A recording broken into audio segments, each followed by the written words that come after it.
శివో మహేశ్వర శంభు పినాకీ శశిశేఖర వామదేవో విరూపాక్ష. విరూపాక్ష ఇదొక చాలా చిత్రాతి చిత్రమైనటువంటి నామం. ఈ నామం చెప్పేటప్పుడు నేను మీరు రోజు చదువుతున్న శివాష్టోత్తరంలో కొన్ని నామాలు చెప్తాను, మీరు గుర్తుపెట్టుకోండి. అందులో లలాటాక్ష అనొక నామం ఉంటుంది, సోమసూర్యాగ్నిలోచన ఒక నామం ఉంటుంది. ఎందుకు విరూపాక్ష ఆయన అయ్యాడో తెలుసా అండి? శ్రీ మహావిష్ణువు విషయంలో ఈ గొడవ ఉండదు. రామ కమలపత్రాక్ష సర్వసత్వ మనోహర రూప దాక్షిణ్య సంపన్న ప్రసూత జనకాత్మజే. శ్రీ మహావిష్ణువు కళ్ళు కమలపత్రాల్లా ఉంటాయంటారు, ఆయనతో ఇబ్బంది లేదు. ఒక్క పరమశివుడి దగ్గరికి వచ్చేటప్పటికీ విరూపమైనటువంటి అక్షులు కలిగిన వాడు, అంటే లోకంలో ఎక్కడా లేని రీతిలో కళ్ళు ఉన్నాయనుకోండి ముఖంలో, అప్పుడు చూడడానికి వికృతంగా ఉంటుంది. అదేంటంటే అలా ఉందా ముఖం అంటారా అనరా? కాశీ ఆవులని మీరు చూసుంటారు, దానికి ఒక కాలు డెక్కతో వేలాడుతుంటుంది. అందుకే అక్కడికి వెళ్ళగానే ఇక్కడి నుంచి వెళ్ళిన వారు కాశీ ఆవును చూడగానే అదేంటంటే దానికి కొత్తగా ఇంకో కాలు వేలాడుతోంది అంటారు, అది కాశీ ఆవులు ఏంటంటుంటారు. అది మనకి విచిత్రంగా కనిపిస్తుంది. పరమశివుడి దర్శనం అయితే ఆయన ముఖం కూడా అలాగే ఉంటుంది. ఎందుకో తెలుసా అండి? బేషికన్నుల వాడు లోకంలో ఆయన ఒక్కడే, ఆయన వినా ఇంకొకరు లేరు. మూడంకె మీద కళ్ళున్నాయి ఆయనకి, ఇక్కడో కన్ను ఇక్కడో కన్ను ఇక్కడో కన్ను. అలా ఎవరైనా మీకు కనపడ్డారనుకోండి గబుక్కుని, ఇక్కడ ఇలా ఓ నిలువుగా ఓ కన్నుండి ఇలా రెప్ప మూసుకుని ఉందనుకోండి, మీరు మామూలుగా ఇలా వెళ్ళిపోతూ అలా చూసి అలా వెళ్ళిపోతారా? అయ్యో అదేంటంటే ఆయనకి నుదిరి మీద ఇంకో కన్నుంది ఏమిటండి అలాగా అంటారా అనరా? అప్పుడు మిగిలిన ప్రాణుల కన్నా విలక్షణమైన వాడు మీకు వికృతముగా కనపడినట్టు అనిపించేవాడు కాదు. అందుకని విరూపాక్ష. కానీ అలా వికృతంగా ఉంటాడని మీరు అనుకుంటున్నారా? కాదు.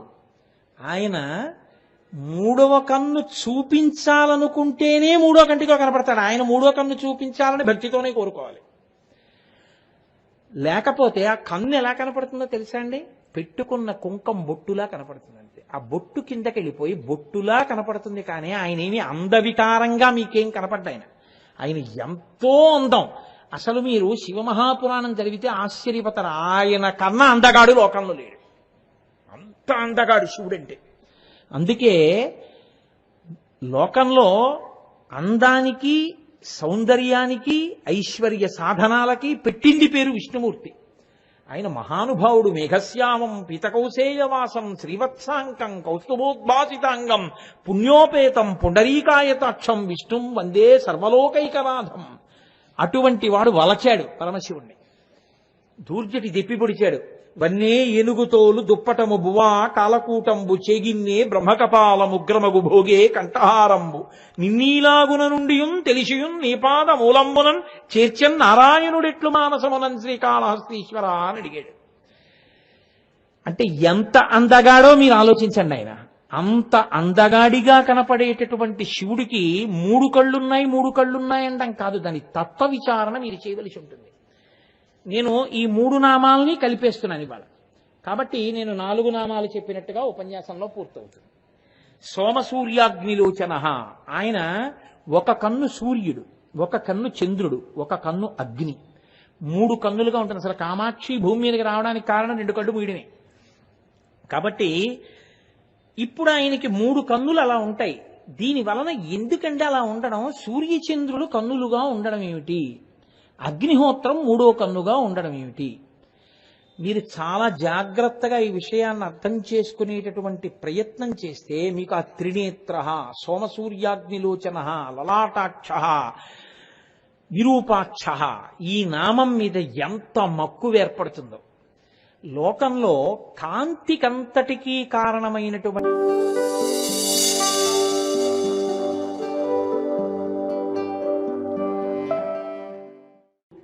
అది మొదట సూర్యుడు, అది ఆయన భాస్కరుడు, ప్రభాకరుడు.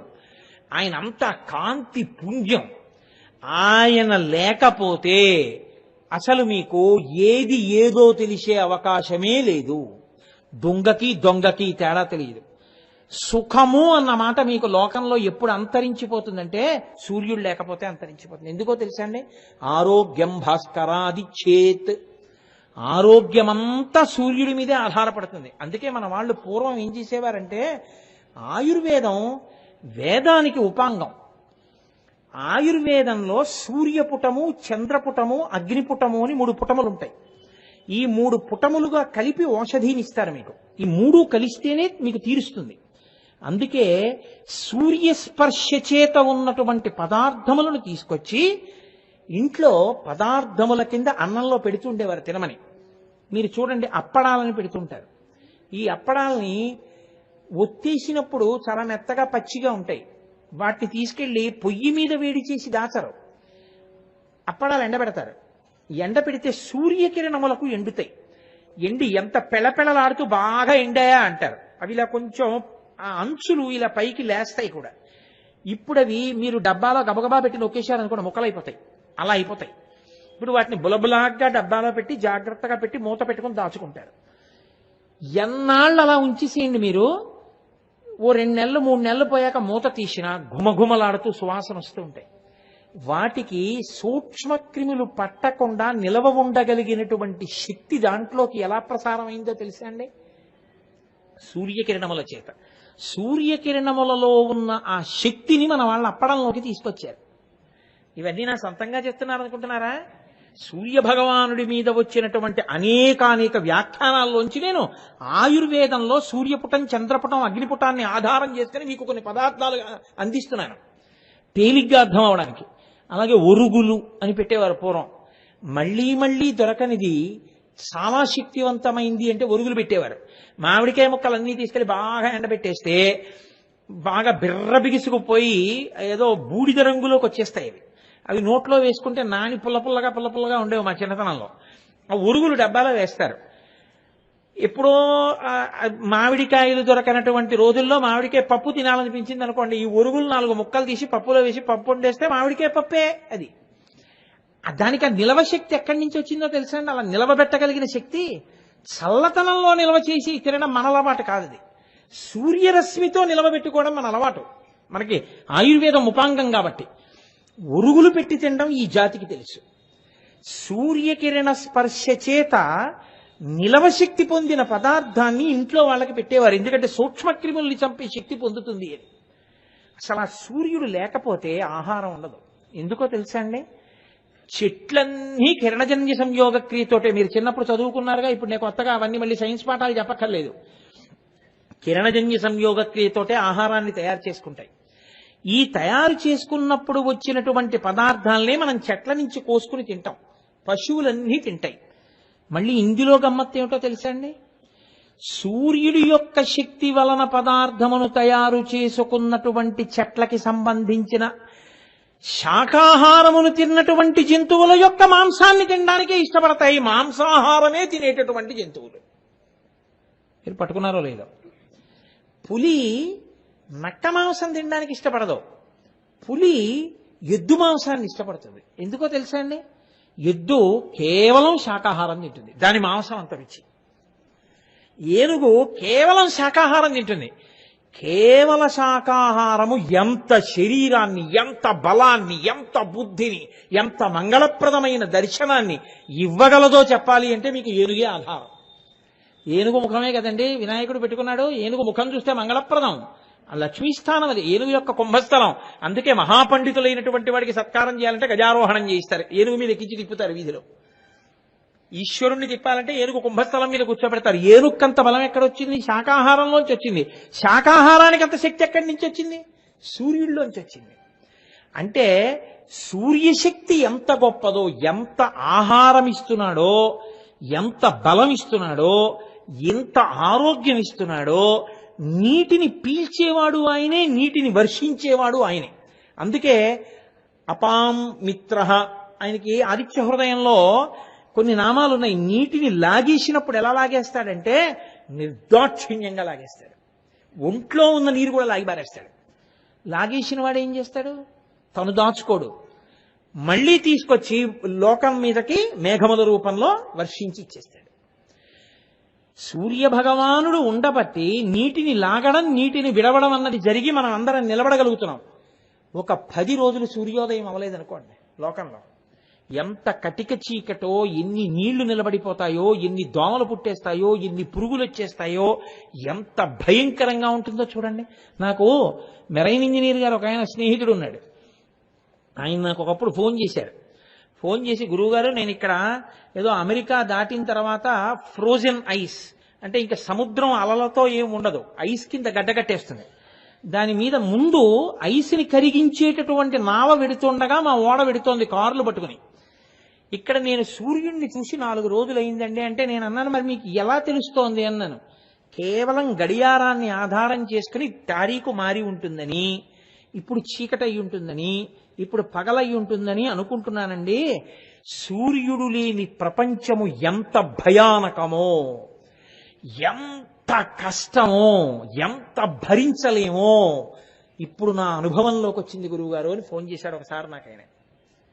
సూర్యుడు లోకమునకంతటికి మిత్రుడు కాదు కాదు, ప్రత్యక్షంగా మీ కంటికి కనిపించేటటువంటి భగవానుని యొక్క రూపం సూర్యస్వరూపం.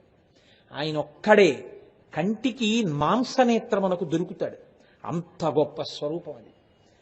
అటువంటి సూర్యుడు ఒక కన్నయ్య ఉన్నాడు అంటే ఆయన ఆ కంటితో చూస్తున్నాడు అంటే ఎంత పోషణ చేస్తున్నాడో చూడండి. కాదు, సమస్త ప్రాణులు తను శరీరం ఇచ్చినవి శరీరంతో ఏం చేస్తున్నాయో, మనసుతో ఏం చేస్తున్నాయో కూడా ఆయన ఈ కంటితో చూస్తూనే ఉంటాడు. సూర్యకిరణం పడంది ఎక్కడండి? అన్ని చోట్ల పడుతుందిగా. ఎక్కడ ఉన్నా ఆయన గమనించగలడు. రెండవ కన్ను చంద్రుడు. ఇప్పుడు ఈ చంద్రుడన్న కన్నుతో ఏం చేస్తుంటాడో తెలుసా అండి? సమస్త జీవుల యొక్క సంఘాతమును చంద్రుడిగా స్వీకరించాడు ఆయన. మీరు వరాహ పురాణం జరిగితే వరాహ పురాణం 35వ అధ్యాయం కావాలంటే మీరు వెళ్ళి చూడొచ్చు. అందులో చతుర్ముఖ బ్రహ్మగారు ఒక మాట చెప్తారు. దేహిని, ఈ శరీరాల్లో ఉండేటటువంటి జీవులందరినీ కలిపి ఒక సంఘాతముగా మారిస్తే, జీవుడంటే ఇవాళ ఈ శరీరంలో ఉన్నవాడు కాడు, ఈ శరీరం పడిపోయిన తర్వాత ఇంకో శరీరంలో పెడతాడు, యాతనంతా జీవుడిదే. ఆ జీవులందరినీ కలిపి ఒక చోట ముద్ద చేస్తే అదే చంద్రుడు. అంటే ఇప్పుడు సమస్త భూతములలో ఉన్న జీవస్వరూపమును చూడగలిగినటువంటి రూపముగా ఆయన కన్నును ధరించి ఉంటాడు. కాదు, ఈ కంటితో తపింప చేస్తే ఈ కంటితో చల్లతనాన్ని ఇస్తాడు. పెట్టిన ఆయనే, కొట్టిన ఆయనే, దక్షయజ్ఞంలో వీపులు పగలగొట్టిన ఆయనే, హాలాహలం తరువుకొచ్చిందని ఏడిస్తే పుచ్చుకుని రక్షించిన ఆయనే. లోకానికి తల్లి తండ్రి వాళ్ళిద్దరేని నిరూపించడం సూర్యచంద్రులు ఆయన యొక్క నేత్రములు. కాదు, చంద్రుడు ఓషధులనన్నింటినీ కూడా ప్రేరేపిస్తాడు, జలములకు అమృతత్వం ఇస్తాడు. అందుకే తెల్లవారుజామున స్నానం చేయండి నీటిలో అని ఎందుకంటారో తెలుసా అండి? రాత్రి వెన్నెల విశేషంగా పడుతుంది నీటి మీద, అమృత కిరణుడు చంద్రుడు. ఆ అమృతం అంతా కూడా కిరణ రూపంలో నీటి యందు ప్రవేశిస్తుంది. తెల్లవారుజామునే వెళ్ళి నదీ స్నానం చేస్తే ఆ అమృత శక్తి శరీరంలోకి ప్రవేశిస్తుంది. అందుకే శ్రావణ మాసంలో నదీ స్నానం చేస్తే పాపం చెయ్యొద్దంటారు. ఎందుకో తెలుసా అండి? శ్రావణ మాసం వర్షాలు పడతాయి. వర్షాలు పడ్డప్పుడు నది పైన ఎక్కడ వరద వచ్చి ఏ పుట్టల మీదకి వెళ్ళిందో, ఏ తోటలోకి వెళ్ళిందో, ఏ ఇళ్ళు ముంచుకొచ్చుతోందో మీకు తెలియదు చీకట్లో. తెల్లవారుజామున మీరు స్నానానికి వెళ్ళారనుకోండి, ఆ పుట్టలు కొట్టు వేసుకొచ్చేస్తున్నప్పుడు పెద్ద పెద్ద త్రాచుపాములు అవి నీటిలో వస్తుంటాయి. మీరు స్నానం చేయబోతే అవి కరిచే అవకాశం ఉంటుంది. కాబట్టి శ్రావణ మాసంలో నదీ స్నానము చేయవద్దు. ప్రత్యేకించి నదీ స్నానం ఎప్పుడు చేస్తారంటే కార్తీకంలో చేస్తారు. ఎందుకనంటే ప్రౌఢమైన వెన్నెల ఉంటుంది. ఆశ్వీజ మాసం అంతా పరిణిత చంద్రుడు, కార్తీకం అసలు వెన్నెల పట్టు, అంత గొప్పగా ఉంటుంది లోకం. నాగుల చవితి నుంచి చలి తిరుగుతుంది, రలసప్తమికి వెళ్ళిపోతుంది. కాబట్టి ఇప్పుడు హిమకెరహ అంటుంటారు శంకరాచార్యులు వారు. ఎప్పుడు చంద్రుణ్ణి చల్లటి కిరణములతో అమృతాన్ని వదులుతాడు, చేతులతో ముట్టుకుంటాడు ఆ నీళ్ళని. కిరణములంటే కరములు, స్పృశిస్తాడు. ఇప్పుడు నీటి యందు అమృత శక్తి వస్తుంది. ఆ నీటినంతటినీ మనం ఆ నీటిలో స్నానం చేస్తే మనకి రోగ నివారణ చేసుకోగలిగినటువంటి శక్తి కలుగుతుంది. సూర్య భగవానుడు, చంద్ర భగవానుడు ఇద్దరూ ఆ శక్తి కలిగిన వాళ్ళు. ఒక యథార్థమైన సంఘటన జరిగిందండి. ఒకప్పుడు సర్వమంగళ శాస్త్రి గారని మహావిద్వాంసుడైన ఆయన ఒరిస్సా పూరి జగన్నాథ క్షేత్రానికి వెళ్ళారు. వెళ్ళి అక్కడ రావి ఆకులో జగన్నాథ స్వామి వారి పాయస ప్రసాదం పెట్టుకుని ఆయన నాలుకతో నాకి తింటున్నారు. తింటుంటే ఒక ఓఢ్ర పండితుడు ఒక ఆయన అక్కడికి వచ్చి అన్నాడు, ఏమయ్యా స్వామి వటపత్రశాయి రావి ఆకు మీద పడుకుంటాడు, అటువంటి ఆకులో ప్రసాదం వేసుకుని నాలుకతో నాకి తింటున్నావే, ఎంగిలి చేస్తున్నావే, తప్పు కాదా అన్నాడు. అంటే ఈయనకి కోపం వచ్చి ఈయన అన్నారు, నేను స్వామి పడుకునేటటువంటి ఒక ఆకునే నాకుతున్నాను, మీరు స్వామివారి అవతారాన్ని తినేస్తారే అన్నాడు. ఎందుకని అంటే ఓఢ్ర దేశంలో చేపని జలపుష్పం జలపుష్పం అని పిలిచి అది శాకాహారమే అని వాళ్ళు చేపలు తింటారు, మరి మత్స్యావతారాన్ని అంతటినీ తినేస్తున్నావు అని ఆయన తిప్పి పొడిచారు. ఆయనకి కొంచెం మంత్రశక్తి ఉన్నవాడు వచ్చిన ఆయన అన్నాడు, నీ కంటి చూపు పోతుంది అన్నాడు. ఆయన కంటి చూపు పోయింది. ఆయన వెంటనే సూర్య భగవాను ఉద్దేశించి స్తోత్రం చేశాడు. మహావిద్వాంసుడు కనుక, ఈశ్వరా నువ్వు జగత్తుకి చక్షువువి, నీవే పెద్ద కన్ను, నీవు నాకు కన్నివ్వలేవా అని ఆయనకి కళ్ళు వచ్చాయి. యథార్థంగా జరిగిందండి. ఆంధ్రదేశంలో విద్వాంసుడైన. కాబట్టి ఆరోగ్యం భాస్కరాదిచ్చేత్, ఆదిత్య హృదయాన్ని రక్షగా పెట్టుకుని బతుకుతున్న వాళ్ళు ఎంతమంది ఉన్నారో ఈ లోకంలో. అలాగే చంద్రుడు అమృతకిరణుడు. ఇంకా మూడవ నేత్రము అగ్ని. అగ్ని అన్న పేరు ఎందుకు వచ్చిందో తెలుసా అండి? వరాహ పురాణంలో ఈ మూడింటికి సంబంధించినటువంటి గొప్ప గొప్ప విశేషాలన్నీ మీకు కనపడతాయి. అగ్నిహోత్రానికి అగ్ని అని పేరు రావడానికి అఘస్ నిస్ కలిస్తే అగ్ని. అఘస్ అంటే పాపం, నిస్ అంటే తీసేయడం. పాపమును తీయగలిగినటువంటి శక్తి దేని ఎందుందో దానికి అగ్ని అని పేరు. ఆయన మూడవ కన్ను అగ్ని అంటే అర్థం ఏమిటో తెలుసా అండి? పాపమునకు పర్యాయ పదమే పుణ్యము. కొంచెం జాగ్రత్తగా పట్టుకోవాలి సుమా. మీరు నాకు పుణ్యం ఉందనుకోండి, నేను శరీరం తీసుకోవాలి, ఎందుకంటే పుణ్యానుభవం అనుభవించేయాలి. ఏ ఐశ్వర్యమో వస్తుంది, లేకపోతే ఏదో అధికారం వస్తుంది, దాన్ని అనుభవించేయాలి, కాబట్టి శరీరం ఉండాలి.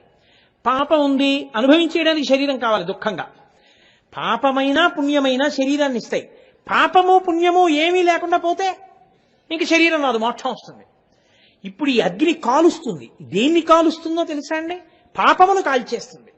అంటే ఎవరు శివుణ్ణి ఆరాధన చేస్తారో ఆయన మూడవ కంటి మంట చేత ఏం చేస్తాడంటే వాడికి పాపపుణ్యములు లేకుండా చేసేస్తాడు, దహించేస్తాడు. కాబట్టి వాడి ప్రాణోత్క్రమణ సమయమునందు వాడు ఈశ్వరనామని చెప్తూ వెళ్ళిపోతాడు. ఇప్పుడు ఈ జీవుడికి పాపం లేదు, పుణ్యం లేదు, ఇంకెందుకు మళ్ళీ రావడం? మోక్షం ఇస్తాడు. కాబట్టి అగస్నిస్ ఆయన పాపమును దహించగలిగినటువంటి జ్ఞానమియ్యగలిగినటువంటి నేత్రం జ్ఞాననేత్రం అగ్నిహోత్రం కాదు. మీరు లోకంలో ఒక గొప్ప విషయాన్ని గమనించండి. హవ్యం వహతి దేవానాం కవ్యం కవ్యాసినామపి పాకంచ కురుతే వహ్ని శంకరస్యైవ శాసనాత్ అంటుంది లింగ పురాణం. అగ్నిహోత్రం ఊళ్ళకి ఊళ్ళు కాల్చేస్తుంది. అటువంటి అగ్నిహోత్రం మీకు వంకాయ కూర ఎందుకు వండి పెట్టాలి? వండి పెడితే వంట బ్రాహ్మణ అవలాయన మొదటి పాచకుడు ఎవరి ఇంట్లో ఆయనే. కాఫీ కాచుకోవాలంటే పాలు కాచి పెడతాడా? మీకు ఇల్లు కాల్చేయగలడు ఆయన. అటువంటి వాడు మీకు కాఫీ ఎందుకు కాస్తున్నాడు, పాలు ఎందుకు కాస్తున్నాడు, వంట ఎందుకు చేస్తున్నాడు? శివశాసనం. నన్ను నమ్ముకునున్నారయా ఈ జీవులందరూ, ఈ జీవ సంఘాతమును నేను చంద్రుడిగా ధరించాను, వాళ్ళ మీద నా మక్కువ, అది నా అంశాలవన్నీ. కాబట్టి వాళ్ళ శరీరము నిలబడడానికి నువ్వు అన్నపచనం చెయ్యి అన్నాడు. అందుకని వంట చేయడానికి ఆయన అగ్నిహోత్రుడు నిలబడి మనకి పాకం చేస్తాడంటే ఉడికిస్తాడు పదార్థాలని. చెప్పిన మాట విని ఉడికిస్తున్నాడు. రెండు హవ్యం వహతి దేవానాం. మనకి వర్షాలు కావాలి, మనకి ఈశ్వరానుగ్రహం కావాలి, యజ్ఞం చేస్తాం. ఏదో పరమేశ్వరాయ ఇదం నమమ అంటూ పరమేశ్వర స్వాహ అంటూ హవిస్సు వేశారు. ఇప్పుడు ఇది ఎవరు పట్టుకెళ్ళాలి? హవ్యవాహనుడై అగ్నిహోత్రుడు పట్టుకెళ్ళాలి. పితృదేవతలు ఉన్నారు, వాళ్ళకి శ్రాద్ధం పెట్టాలి, వాళ్ళకి పిండం పెట్టాలి, వాళ్ళ పేరు మీద ఏదో ఇవ్వాలి. ఎవరు పట్టుకెడతారు? అగ్నిహోత్రుడే పట్టుకెడతాడు. కాబట్టి దేవతా కార్యము చెయ్యాలన్నా, మీ శరీరము నిలబడాలన్నా, పితృదేవతా కార్యం చెయ్యాలన్నా అగ్నిహోత్రుడి యొక్క ఉపకారం లేకుండా మనుష్యుడుగా మీరు ఈ కర్తవ్యములను నిర్వహించలేరు. అసలు శరీరం నిలబడదు, నాలుక ఉన్నా ఉపయోగం లేదు. మీరు ఎలా పచనం చేసుకు తింటారు అగ్నిహోత్రం లేకపోతే? కాదు. ఇంకొక పెద్ద రహస్యం ఏమిటో తెలుసా అండి? తను నపాత్ అంటారు. అంటే ప్రతి శరీరము నిలబడి బ్రతికున్నది, భవతి అంటారు సంస్కృతంలో, ఉన్నది. అది అలా ఉండాలి అంటే దానికి ఉండవలసిన వేడిని నిర్ణయిస్తారు. ఇప్పుడు మనుష్య శరీరాలన్నీ ఉన్నాయనుకోండి, దీనికి ఏదో ఉంది 98.4 ఏదో, నేను కరెక్ట్గా చెప్తే ఫారిన్ హీట్ డిగ్రీస్ అని, అంత వేడి ఉండాలి. ఓ 2 డిగ్రీలు తగ్గిపోయింది అనుకోండి, అరికాళ్ళు మర్దన చేయాలి. ఓ 2 డిగ్రీలు ఎక్కువైంది అనుకోండి, కళ్ళు వేడెక్కిపోయి మంటలు వచ్చేసి తల బద్దలైపోయి దుప్పటి కప్పు పడుకుంటాడు.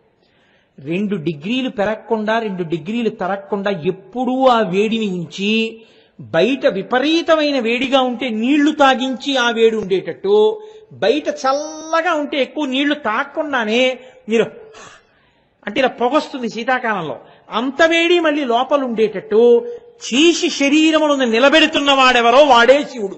ఆయనే 3వ కంటి ద్వారా నిలబెడతాడు ఆ వేడిని. ఆ వేడి ఆయన తీసేశాడనుకోండి, అంతే, ఆ ప్రాణం వెళ్ళిపోతుంది. ఇంకా శివము శవమైపోతుంది. కాబట్టి ఇప్పుడు సమస్త ప్రాణులు, ఓ బొద్దింకకుండవలసినంత వేడి, ఓ పిల్లికుండవలసినంత వేడి, ఎలకకుండవలసినంత వేడి, మనిషికుండవలసినంత వేడి, పులికుండవలసినంత వేడి ఎవరు పెడుతున్నారు? మీరా నేనా? మన ఒంట్లో అంతే వేడి ఉండేటట్టుగా చూస్తున్న వాడెవరో ఆయనే.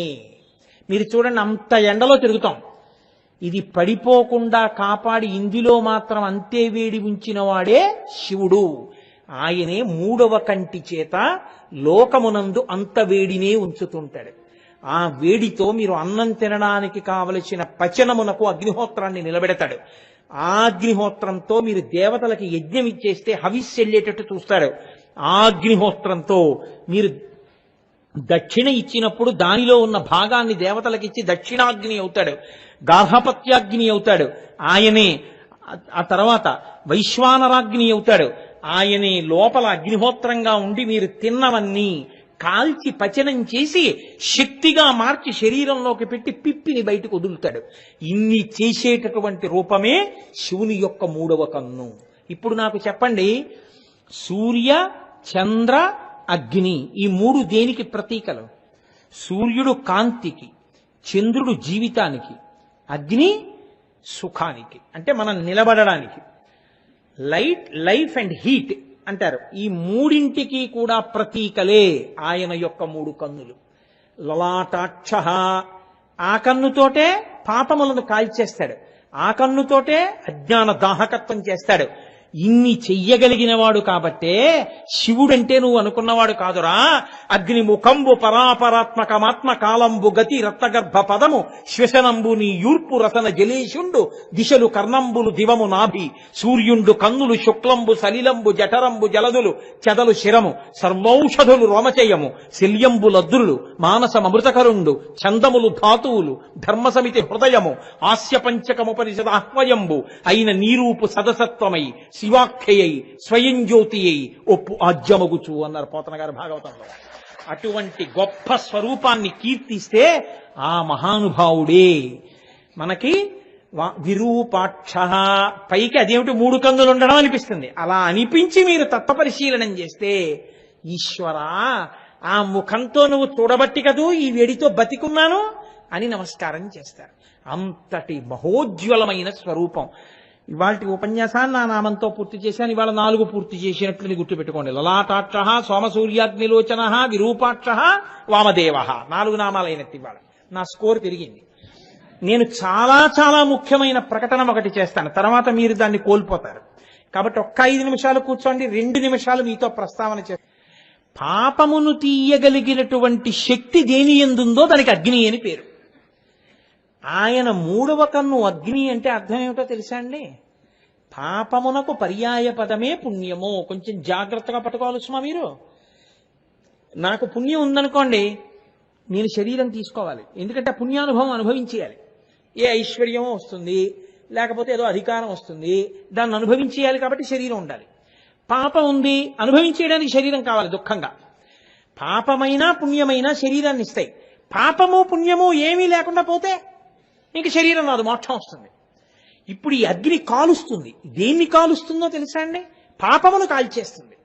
అంటే ఎవరు శివుణ్ణి ఆరాధన చేస్తారో ఆయన 3వ కంటి మంట చేత ఏం చేస్తాడంటే వాడికి పాపపుణ్యములు లేకుండా చేసేస్తాడు, దహించేస్తాడు. కాబట్టి వాడి ప్రాణోత్క్రమణ సమయమునందు వాడు ఈశ్వరనామం చెప్తూ వెళ్ళిపోతాడు.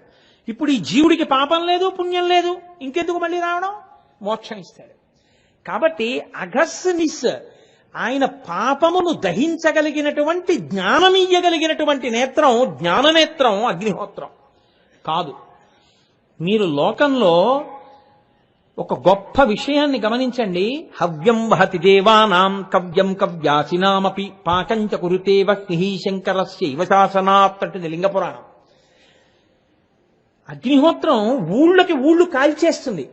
అటువంటి అగ్నిహోత్రం మీకు వంకాయ కూర ఎందుకు వండి పెట్టాలి?